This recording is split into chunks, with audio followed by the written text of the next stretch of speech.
Welcome and thank you for tuning in. You're listening to the Beyond 50 radio program. I'm Daniel Davis. On the program today, travel is the word of the day. Many Americans, they would love to travel, but find they just don't have the kind of money that gets them out there to stretch out their wings and get their wanderlust fulfilled. But just imagine, if you could, being able to fly anywhere in the world as often as you would like, and for next to nothing.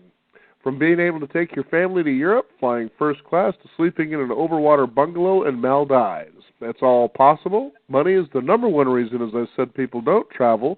But we're going to discover today how we can take the money out of the equation. We can find out how to master frequent flyer miles and hotel loyalty programs and use those systems to gain hundreds of thousands of points per year before even stepping foot on an airplane. Our guest today is author of the New York Times best-selling book, How to Travel the World on $50 a Day. And I'd like to welcome to the Beyond 50 radio program our guest, Nomadic Matt. Nomadic Matt, thank you for joining us here on the program. Hey, thanks for having me. It's great to be on, talking about stuff I love, like travel. Now, you talk about it, it's called travel hacking. Kind of explain what that's all about. There, usually the word hacking doesn't usually synonymously work with something that sounds good, but this is certainly a different story here.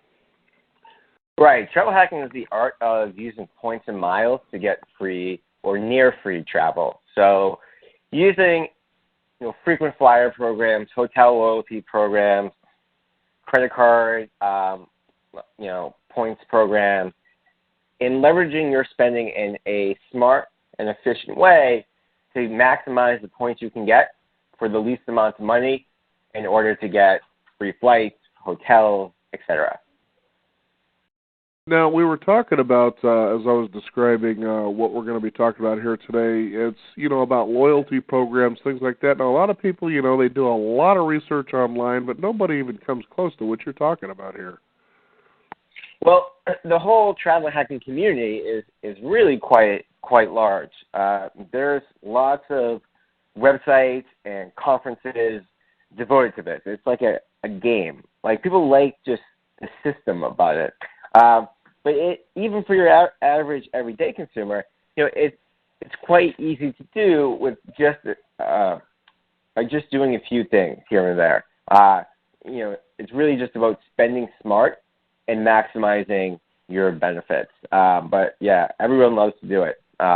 It's one of the biggest reasons people come to my site is to learn how to do this, because whether it's on radio or TV, they hear about these unique ways to do it and they're curious, because nobody likes paying lots of money for airfare, I'll tell you that.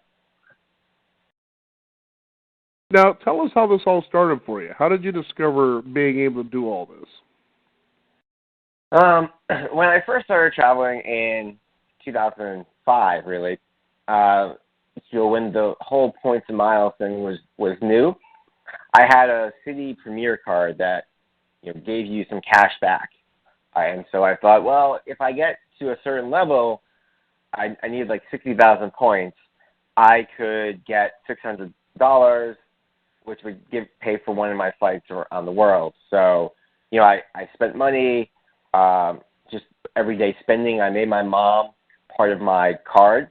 So, like, when she went shopping, all of her spending would go on my card to, like, accrue points quicker.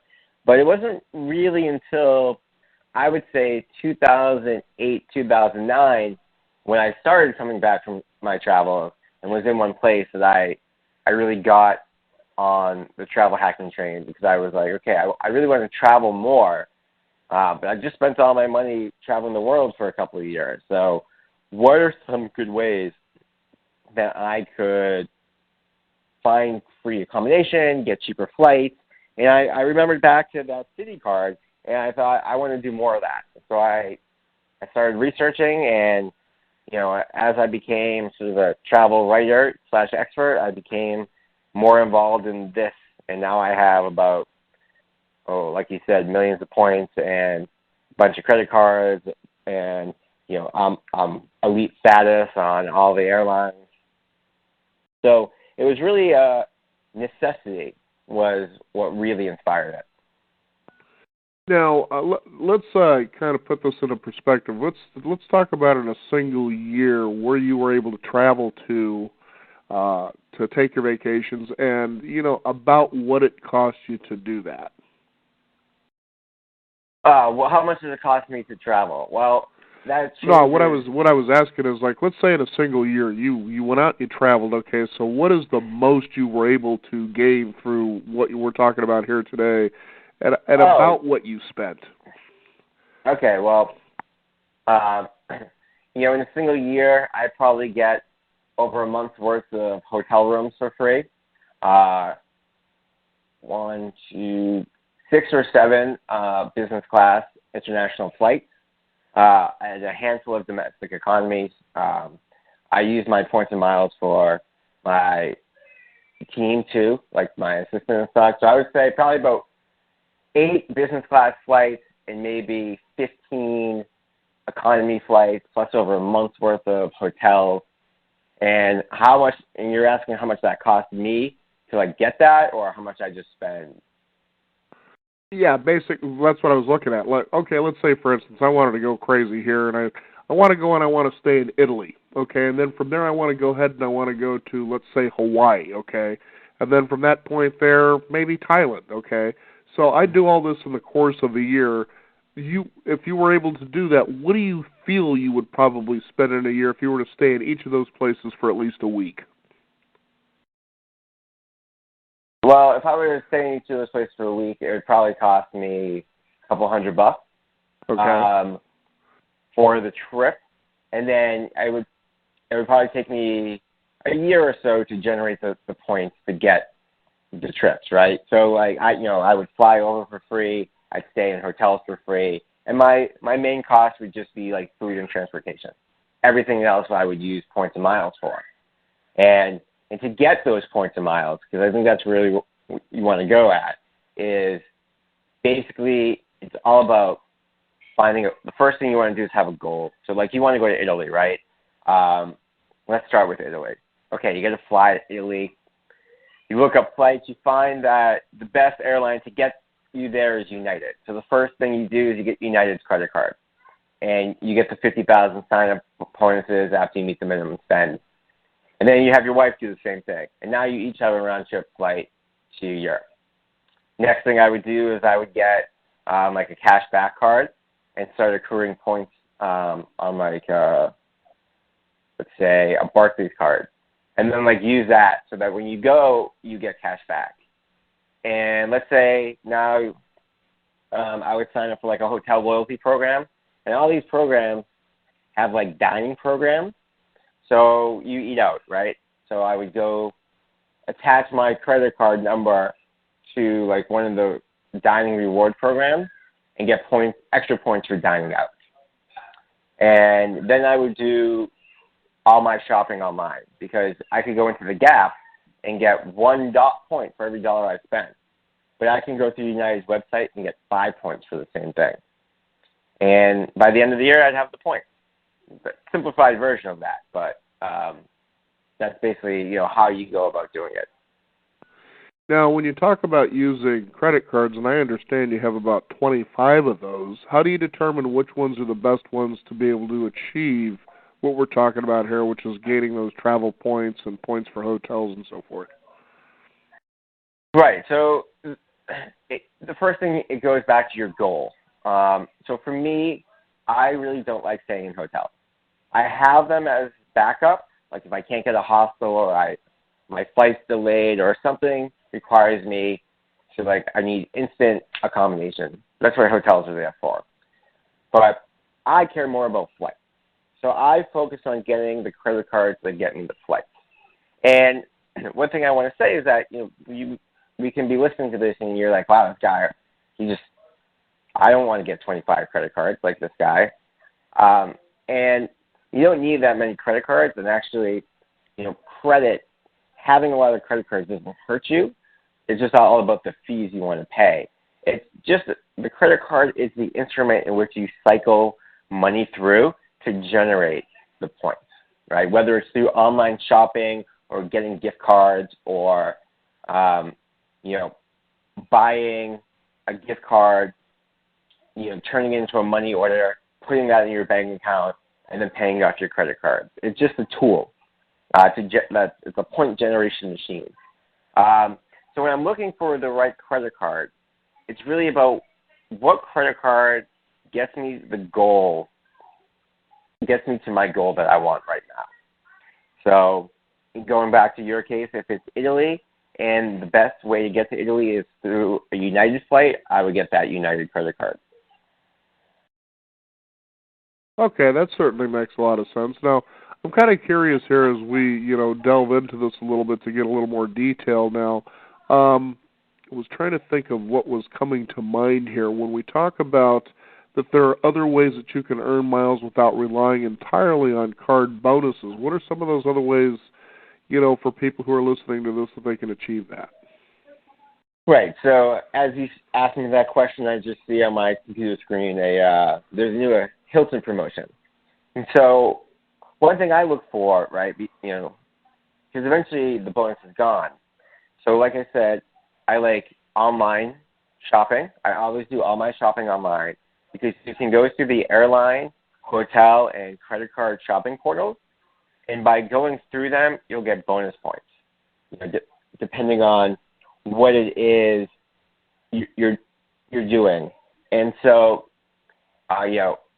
when I furnished my apartment last year, I bought my couch through Sears.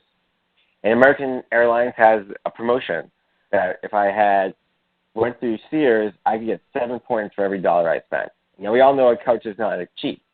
So, you buy a $1,000 couch and suddenly you have 7,000 points instead of 1,000 points. And that gets you to a free flight a lot quicker. Dining programs, as well as looking at promotions. So I'm on every airline and hotel newsletter. So if they're offering like, hey, like our Facebook page and you'll get 500 points, I'll like the page.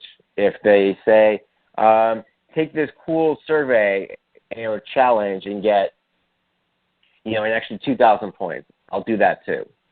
So it's just about keeping an eye on deals and promotions because they're always offering point promotions to do stuff.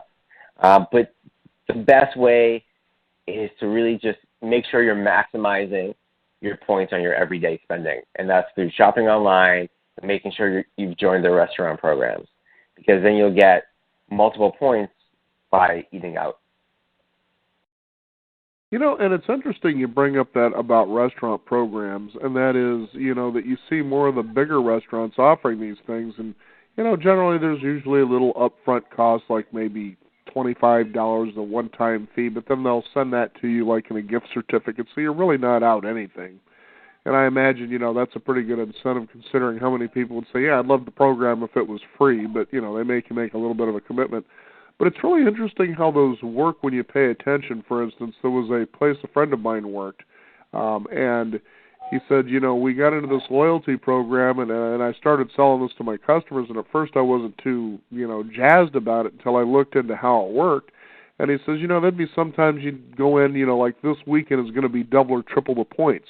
I'm thinking, why wouldn't you do that? Because of how easy it was to get up to a certain level, to be able to get basically, a free meal for at least 2 or 3 people, and it was just really amazing. And I'm thinking people just don't even really do this a lot, but there's a lot of incentives out there for you to be able to do exactly like what we're talking about here today. It's pretty exciting. Yeah, exactly. To your point about the free meal, this works well. Like if you're paying your balance off each month, right, you're essentially generating free travel. If I'm going to go spend $2,000, right, in a year on food, right, I'm going to pay that bill or whatever it is, I'm not going to carry a debt. If I then get like 5 free meals for spending that money anyway, I view that as like a free bonus for for an action I was already going to take no matter what. Every month I pay off my credit card bill, so I don't have debt, right? So if that generates points for in 6 months from now I get a free flight, I just think, oh, my everyday spending got me a free flight. I didn't have to do anything extra. I didn't have to spend extra money to get this. And it seems too good to be true, but it really comes down to just smart financial management. A lot of it is just like, why not get rewarded for the thing you're going to do anyway? I know it's pretty much the philosophy of people who were in Amway. You know, you're already buying these things. Let's get you the quality stuff at a discount, but nobody can find anybody who can sell them the products. Yeah. Yeah. Now, there's a thing that you term in here that I found kind of interesting, and that was that of a mattress run offer. What exactly is that? So a mattress run is when hotels have point specials or cheap nights, and you basically go there, you check in, and you go back home. You don't stay in the hotel. Or you can stay at the hotel if you really want. But the idea is that if you stay at hotels a lot, you want to be one of their top-tier loyalty people. So you get all the upgrades, the late checkouts, the early check-ins, free breakfast, the whole 9 yards. But if you're short, like let's say you're 4 nights away from the top level, you would basically check into one of your hotels near your house for 4 nights at a cheap rate, and then go home and then check out 4 days later. So you get the credit to move to the higher tier, but you don't actually stay at the hotel. I mean, you can stay at the hotel if you want, but the idea is that you're using this as a way to move up status. It's similar to what a mileage run is, which is taking a cheap flight to move up to the next status level.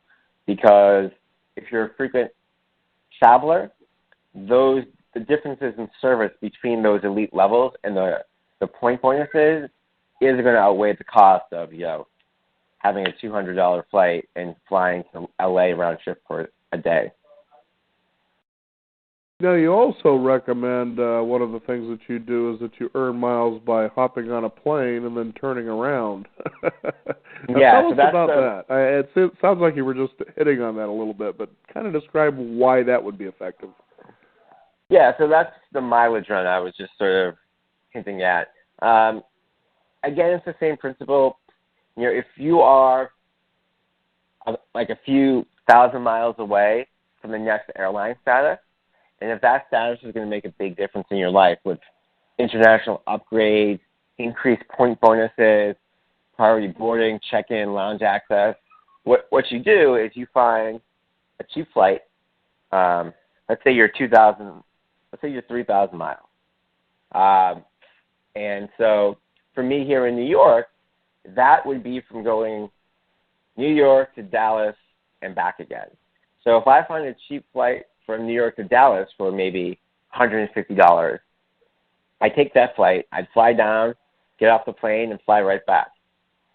Spends a whole day, but Wi-Fi on planes. And then I'm in the next level.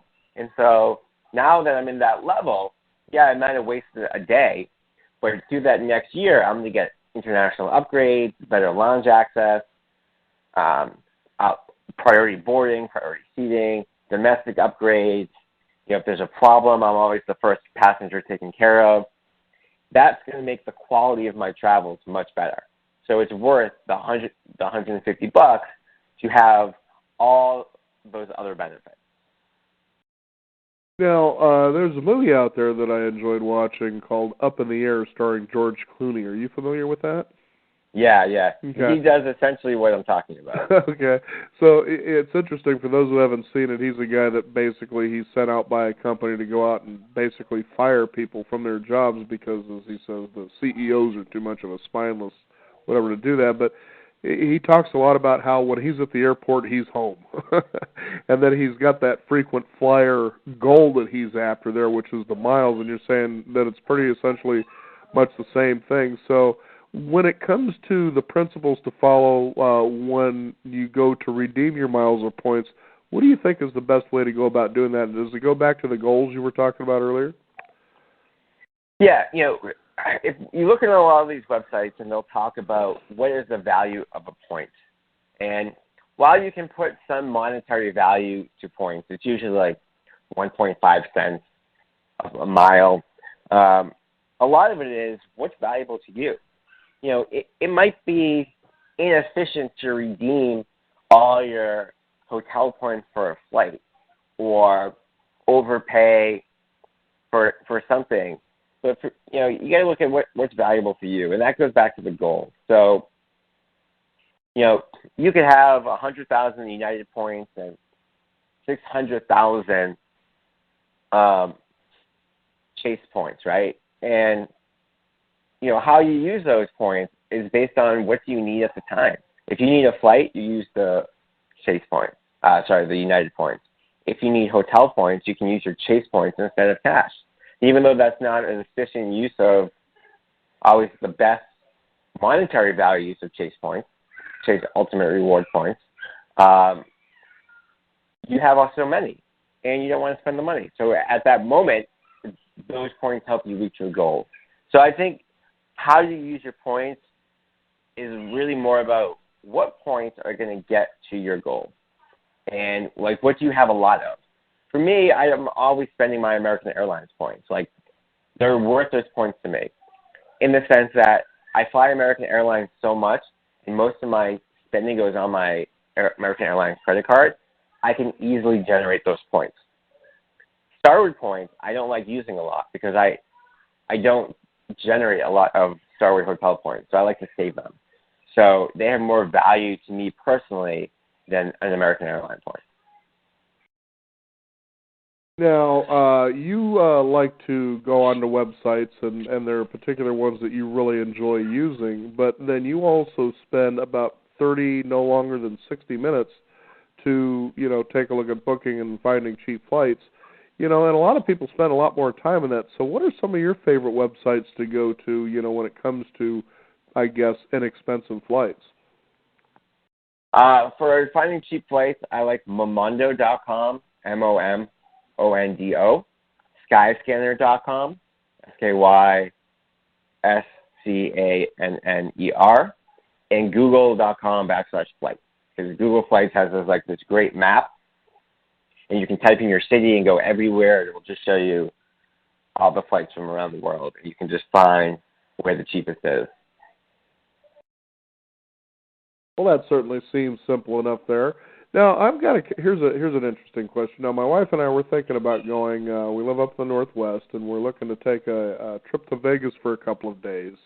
What would you say, going through the program you're talking about there, that would cost us to fly down there and stay in a nice hotel for, let's say, 2 to 3 days?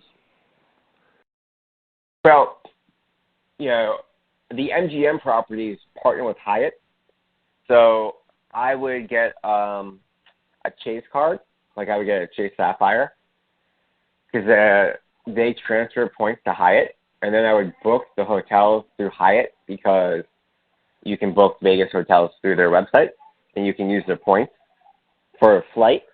I don't know who flies from where you are to Vegas. I'm sure everybody.